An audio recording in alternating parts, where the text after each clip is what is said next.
Sa ganda ng aurahan ni na Janine Gutierrez at Jericho Rosales, mukhang hindi The Accused ang ginagawang serye ng Econin sa Iloilo.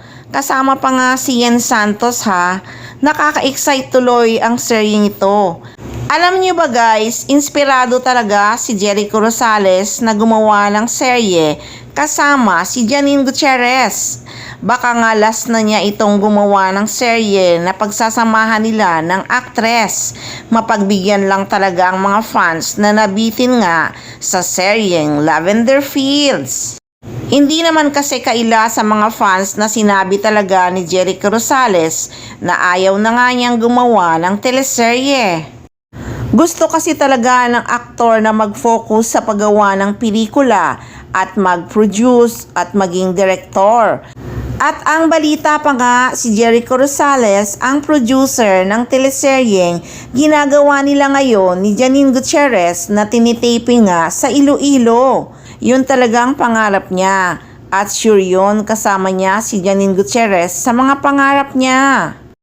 Matatandaan din sa isang interview, sinabi rin talaga ni Jericho Rosales na hindi siya takot sumugal kasi pangarap niya talaga yan na maging producer, scriptwriter at maging director. Ayon pa sa kanya, hindi siya takot maghirap dahil sanay siya sa hirap. Ang natatakot daw siya yung hindi niya nagawa yung mga pangarap niya. Kaya kutob talaga ng mga fans, last na talaga yan na gumawa ng teleserye si Jericho Rosales. Kaya siguro kahit ayaw niya, dahil lang kay Janine Gutierrez gumawa ulit ang aktor. Inspirado kasi siya.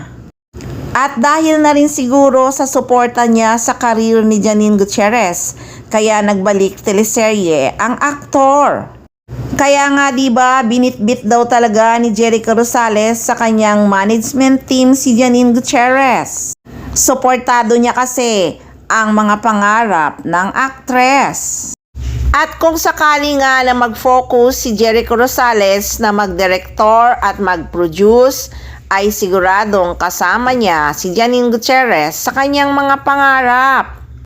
Sure naman kasi na the search is over na sa Econin. Endgame na baga